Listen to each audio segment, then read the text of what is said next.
अस्सलाम वालेकुम स्टूडेंट्स, आज हम ना देखेंगे बायोकेमिस्ट्री के प्रैक्टिकल्स। हम ऑनवर्ड आज से स्टार्ट कर रहे हैं। तो सबसे पहला जो टेस्ट हमने आज देखना है वो है हमारे पास मोलिशियस टेस्ट। ठीक है, मोलिशियस टेस्ट का हमारे पास पर्पस क्या होता है, इसको हम क्यों यूज़ करते हैं। हम इसको डाइसेक्राइड या पॉलीसेक्राइड की डिटेक्शन के लिए यूज़ करते हैं। ठीक है, इधर जो हमारे पास सैंपल है उसमें डाइसेक्राइड या पॉलीसेक्राइड प्रेजेंट है या नहीं, ये चेक करने के लिए हम इस टेस्ट को परफॉर्म करते हैं। ठीक है जी, तो हमारे पास जो है इसमें एक मेजर चीज़ जो यूज़ होती है वो होता है हमारे पास मोलिशियस रिएजेंट। ठीक है, हमारा क्या होता है, हमारे पास मोलिशियस रिएजेंट होता है। और आपसे जो है वो ड्यूरिंग ऑस्फी के वाइवा के दौरान ये रिएजेंट भी, इसकी कंपोजिशन पूछी जा सकती है, ये लिखने को भी आ सकता है। तो आपने ये बात याद रखनी है कि हमने जो इसका फाइनल वॉल्यूम बनाना होता है वो होता है 100 ml। ठीक है, इस 100 ml वॉल्यूम के अंदर ना हमने डालना होता है 95% इथाइल अल्कोहल। ठीक है, क्या कंपोजिशन है, 95% इथाइल अल्कोहल और 1 ग्राम हम इसके अंदर डाल देते हैं अल्फा नेप्थेनॉल।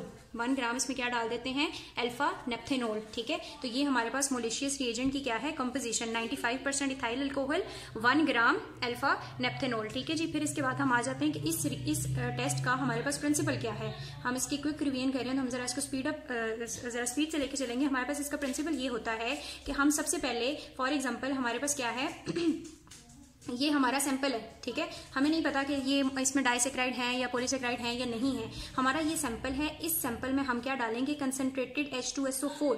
जब हम इस सैंपल के अंदर कंसंट्रेटेड H2SO4 डालेंगे तो इसकी क्या होगी, डिहाइड्रेशन। ठीक है, इसकी क्या होगी, डिहाइड्रेशन होगी। जब डिहाइड्रेशन हो जाएगी तो हमारे पास ना एक कंपाउंड अपीयर होगा जिसे हम कहते हैं फरफरल्स। ठीक है, डिहाइड्रेशन के बाद जो कंपाउंड अपीयर होता है उसे हम क्या कहते हैं, फरफरल। ये फरफरल, अगर हम इस फरफरल के अंदर अपना ये मोलिशियस रिएजेंट डालेंगे यानी अल्कोहलिक अल्फा नेप्थेनॉल अगर इसमें डालेंगे, और अगर आपके पास एक purple colour compound, purple colour ring appear हो गई, ठीक है, तो इसका मतलब है आपका ये जो सैंपल था इसके अंदर पॉलीसेक्राइड या डाइसेक्राइड थे। ठीक है, तो क्या प्रिंसिपल है, मेजर आपने प्रिंसिपल ही याद करना होता है। ये लिखने को भी आता है, आपका सैंपल है उसके अंदर आप H2SO4 डालेंगे, उस H2SO4 की प्रेजेंस में वो सैंपल क्या हो गया, डिहाइड्रेट होकर वो एक कंपाउंड में कन्वर्ट हुआ जिसे हम क्या कहते हैं, फरफरल। उस फरफरल को जब हम अपने मोलिशियस रिएजेंट उसके अंदर डालेंगे, एक पर्पल कलर रिंग बनेगी जो इंडिकेट करेगी पॉजिटिव टेस्ट। इसका मतलब है यहाँ पर या तो पॉलीसेक्राइड या डाइसेक्राइड प्रेजेंट थे।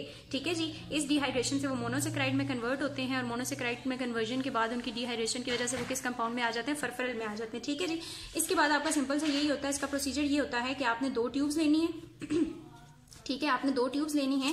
एक ट्यूब को हम एस ट्यूब का नाम देते हैं, वो हमारी सैंपल ट्यूब होती है, और दूसरी ट्यूब क्या होती है, ब्लैंक ट्यूब होती है। इस ट्यूब के अंदर ना हम अपना क्या डाल देते हैं, 2 ml सैंपल।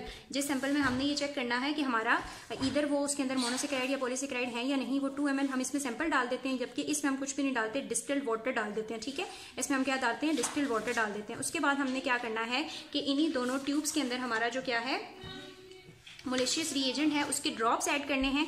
मोलिशियस रिएजेंट के इसके अंदर ड्रॉप्स ऐड करने हैं। ठीक है, और हमने क्या करना है, कंसंट्रेटेड H2SO4 को इसकी वॉल्स के अलोंग स्लोली इंटर कराना है। ठीक है, उसके बाद हम इन दोनों ट्यूब्स को पकड़ के ऐसे शेक करते हैं, आहिस्ता आहिस्ता शेक करते हैं, और शेकिंग के बाद हम देखते हैं कि हमारे पास यहाँ पे ना एक ऐसे करके पर्पल कलर की रिंग अपीयर होती है। अगर वो रिंग अपीयर हो गई तो आपका टेस्ट क्या है, पॉजिटिव। अगर नहीं हुई तो टेस्ट नेगेटिव है।